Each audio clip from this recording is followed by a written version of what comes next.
राधे राधे। हर हर महादेव। अब तक आपने सुना कि श्री शिव पुराण सुनने के फलस्वरूप बिंदुक को अपनी पत्नी सहित शिव धाम की प्राप्ति हुई। अब आगे की कथा में शौनक जी कहते हैं, ये व्यास शिष्य सूत जी, आप धन्य हैं और आप सभी शिव भक्तों में श्रेष्ठ भी हैं।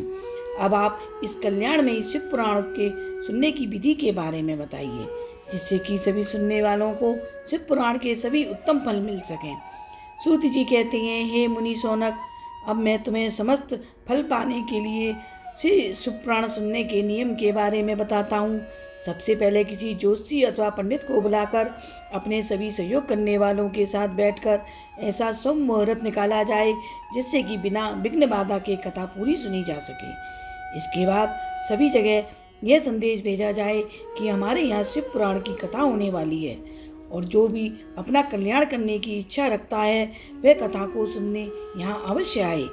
सभी जो कि कथा सुनने की इच्छा रखते हैं उन तक कथा पहुँचाने की उचित व्यवस्था की जाए। जो भी शिव के भक्त हैं और शिव जी की कथा का कीर्तन और सुनने की इच्छा रखते हों, सभी को बड़े ही आदर के साथ कथा में बुलाया जाए और जितने भी भक्त आए उन सभी के बैठने और सुनने की उचित व्यवस्था के साथ उनका आदर सत्कार करना चाहिए। शिव जी की कथा शिव जी के मंदिर, किसी तीर्थ स्थान, किसी जंगल में अथवा घर में कथा सुनने के लिए उचित व्यवस्था करें। केले के खंभों से सुंदर और ऊंचा कथा मंडप बनवाएं। उसे सब तरह से फल पुष्प तथा सुंदर चित्रों से उसे सजाएं और मंडप के चारों ओर ध्वजा पताका लगाकर अनेक तरह के सामानों से सुंदर सजा दें। वहाँ पर परमात्मा भगवान शंकर के लिए एक दिव्य आसन का निर्माण करें और जो कथावाचक है उनके लिए भी एक ऐसा ही दिव्य आसन बनाना चाहिए जिस पर कि वे अच्छे से कथा कर सकें। सूत जी कहते हैं, मुने, जो भी नियम से कथा सुनने वाले भक्तगण हैं उनके लिए भी सुंदर और अच्छे स्थानों की व्यवस्था करनी चाहिए और जो अन्य लोग हैं उनके लिए साधारण स्थान ही रखना चाहिए। जो कथा को सुनने वाले हैं और जिनके मुंह से निकली हुई वाणी सभी मनुष्यों के लिए कामधेनु गाय के समान अविष्ट फल देने वाली है, उस विद्वान कथावाचक के लिए कभी अपनी सोच को छोटा नहीं करना चाहिए। इस संसार में जन्म तथा गुणों के कारण बहुत से गुरु होते हैं, परंतु उन सब में पुराणों का जानने वाला विद्वान ही सबसे बड़ा गुरु है। कथा को कहने वाला पवित्र, शांत, किसी से ईर्ष्या न करने वाला, साधु और दयालु स्वभाव का होना चाहिए। सूर्योदय से कथा को प्रारंभ करके 3:30 पहर तक उत्तम बुद्धि वाले विद्वान मनुष्य को शिव पुराण की कथा संपूर्ण विधि विधान से करनी चाहिए। दोपहर में 2 घड़ी तक कथा को विश्राम देना चाहिए जिससे कि कथा कीर्तन से अवकाश पाकर लोग मलमूत्र का त्याग कर सकें। कथा शुरू करने से 1 दिन पहले व्रत ग्रहण करने का संकल्प लेना चाहिए और जब कथा हो रही हो उन दिनों आपने सभी रोज के कामों को सुबह ही कर लेना चाहिए। कथावाचक के साथ उसके सहयोग के लिए उनके जैसा ही एक और विद्वान रखें जो कि कथा को सभी को समझा सके। कथा में आने वाले विघ्नों को दूर करने के लिए गणेश जी का पूजन करें। कथा के स्वामी भगवान शिव विशेषकर शिव पुराण की पुस्तक की भक्ति भाव से पूजा करें और उसके बाद तन मन से शुद्ध एवं प्रसन्न होकर आदरपूर्वक शिव पुराण की कथा सुने। जो वक्ता और श्रोता पाखंड पने की बातें करते हों, अनेक प्रकार के बुरे कर्मों में लगे रहते हों, वह पुण्य के भागी नहीं होते। जो इस संसार की चिंता, धन, घर एवं पुत्र आदि की चिंता को छोड़कर कथा में मन लगाकर रखते हैं उन सभी को उत्तम फल की प्राप्ति होती है। जो भी भक्तगण श्रद्धा और भक्ति में लगकर उस समय दूसरे कामों में मन नहीं लगाते और शांत तथा मौन और पवित्र रहते हैं वे सभी पुण्य के भागी होते हैं। सूती जी कहते हैं, शौनक, अब जो मनुष्य शिव पुराण सुने का व्रत लेता है उसके नियम भी भक्ति पूर्वक सुने। प्रत्येक दिन नियम के साथ इस सुंदर कथा को सुनने से बिना किसी विघ्न बाधा के उत्तम फल की प्राप्ति है। जो लोग नियम से कथा सुने उन्हें भूमि पर सोना, पत्तल में खाना और कथा समाप्ति के बाद ही भोजन करना चाहिए। यदि संभव हो सके तो पुराण की समाप्ति तक व्रत रखें और भक्ति भाव तथा शुद्धता से शिव पुराण को सुनें।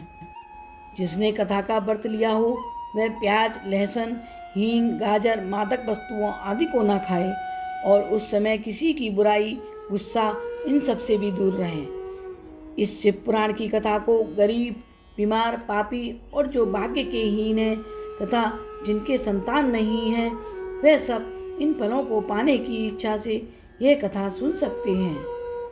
जिस स्त्री के संतान नहीं है अथवा जिस स्त्री के बच्चे मर जाते हैं अथवा काकबंध्या आदि से 7 प्रकार की जो दुष्ट स्त्रियां हैं, इन सभी को शिव पुराण की उत्तम कथा सुननी चाहिए। व्यास जी कहते हैं, मुने, चाहे स्त्री हो या पुरुष, सभी को प्रयत्न कर नियम पूर्वक शिव पुराण की उत्तम कथा अवश्य सुननी चाहिए।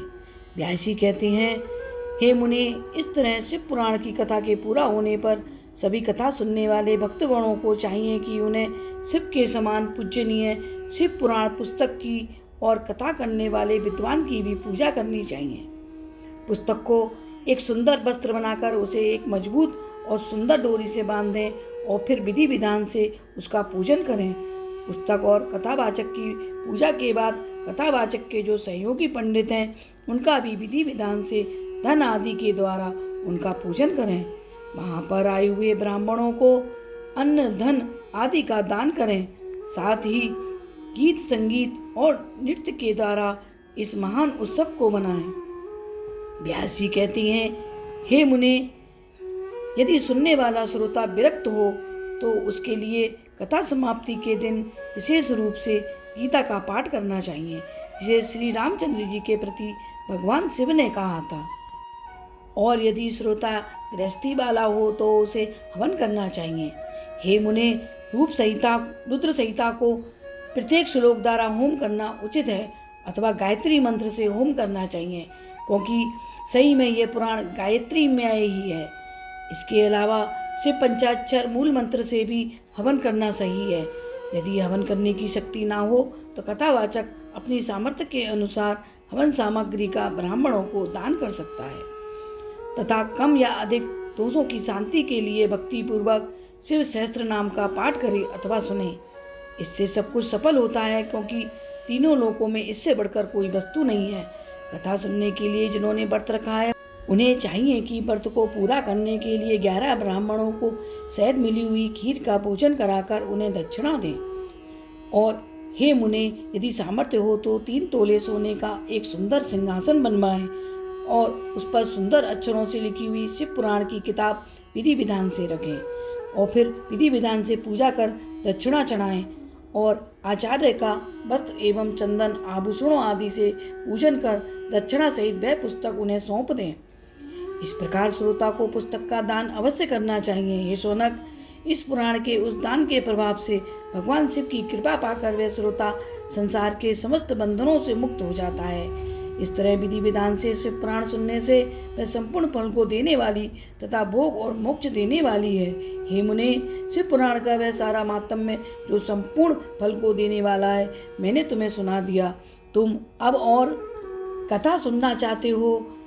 श्रीमान, शिव पुराण समस्त पुराणों के मस्तक का तिलक माना गया है। यह भगवान शिव को अत्यंत प्रिय, रमणीय तथा रोगों को नष्ट करने वाली है। जो हमेशा भगवान शिव का ध्यान करते हैं और जिनकी वाणी शिव के गुणों को गाती है और जिनके दोनों कान उनकी कथा सुनते हैं, उसी का इस संसार में जन्म सफल है। मैं उन समस्त आनंद को देने वाले परम शिव की शरण लेता हूँ। आगे की कथा सुनने के लिए मेरे चैनल को लाइक और सब्सक्राइब अवश्य करें। राधे राधे, हर हर महादेव।